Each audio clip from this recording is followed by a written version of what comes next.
Assalamualaikum, selamat sejahtera, selamat datang ke Omar Didik. Hari ini kita sambung lagi pembelajaran kita dalam subjek Reka Bentuk dan Teknologi untuk tingkatan 2 dalam bab 1.2 iaitu analisis fungsi.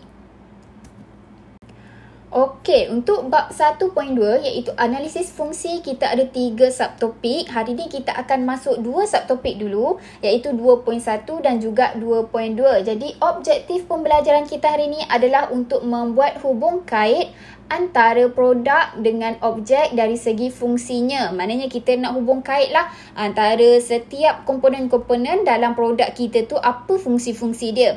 Dan juga kita nak melukis sistem fungsi.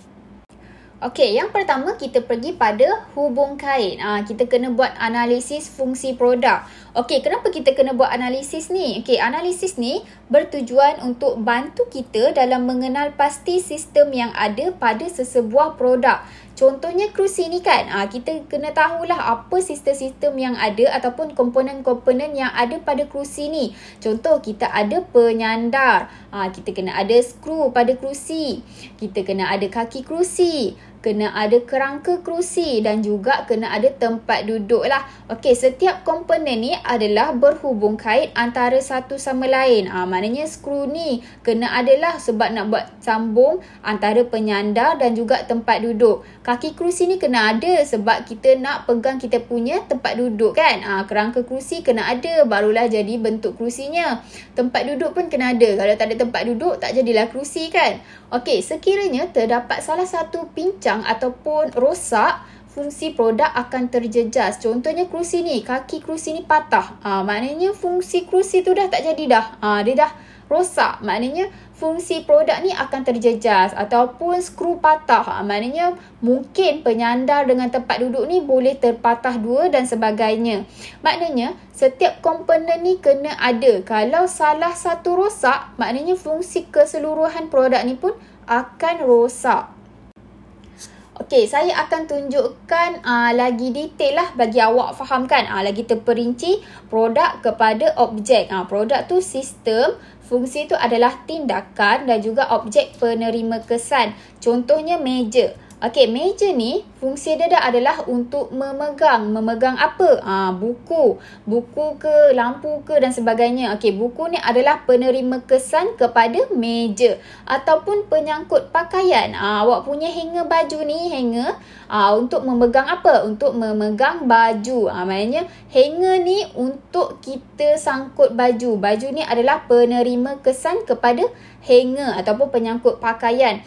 Seterusnya balang. Okey, balang untuk kita buat apa? Untuk kita simpan kuih, untuk simpan biskut dan sebagainya. Maknanya fungsi balang adalah untuk memegang objek dia adalah kuih. Penerima kesan lah. Okey, seterusnya paling mudah kereta.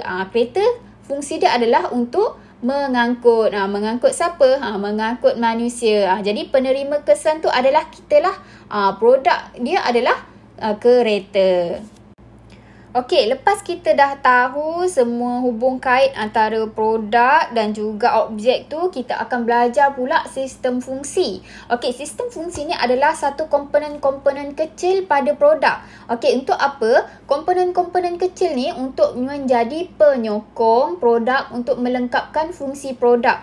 Maknanya dekat meja ni sebenarnya ada komponen-komponen kecil yang dihasilkan untuk menjadi hubung kait lah. Maknanya setiap komponen-komponen yang ada kat meja ni kena bersatu baru boleh kita hasilkan produk yang lengkap. Contohnya meja ni kita kena ada muka meja. Ni antara komponennya lah. Muka meja, ada kaki meja, ada skru dan juga ada lantai.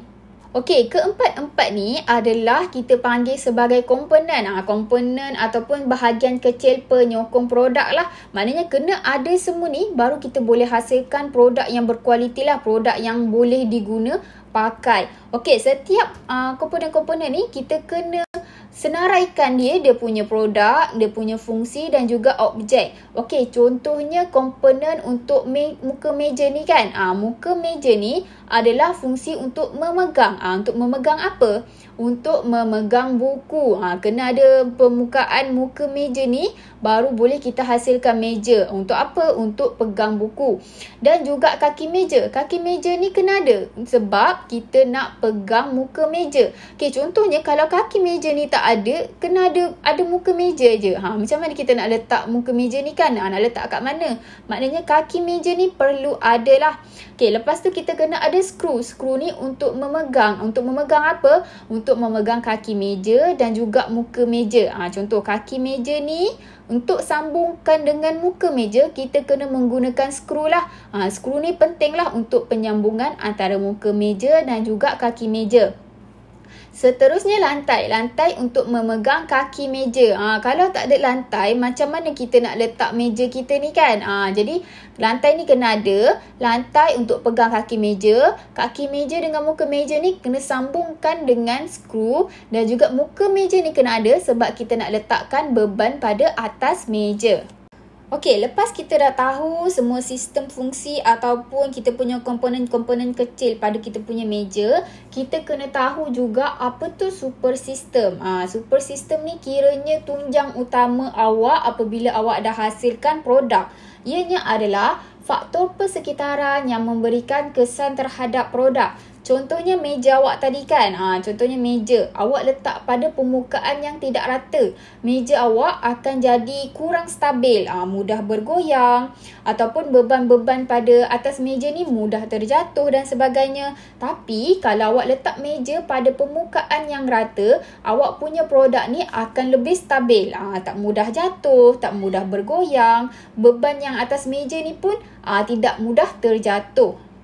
Jadi nak kata kat sini super system ni adalah penting ya. Kalau contohnya awak dah hasilkan produk ataupun meja awak ni dah betul-betul cekap, dah tak ada masalah. Awak punya meja ni dah stabil. Tapi awak salah pilih persekitaran yang betul. Contohnya awak letak pula dekat permukaan tak rata.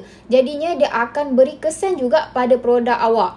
Maknanya super system dan juga kesemua komponen-komponen yang ada pada meja ni perlu berkait rapat. Maknanya saling berkait rapat lah, berhubung kait. Contohnya lantai ni sebab dia kena ada untuk pegang kaki meja. Kalau tak rata, kita punya objek ni ataupun produk kita ni akan rosak lah. Ataupun kesan dia akan jadi fungsi dia tak elok lah, bergoyang dan sebagainya. Kaki meja kena ada sebab kita nak pegang permukaan meja. Permukaan meja kena ada sebab kita nak letak buku di atas permukaan.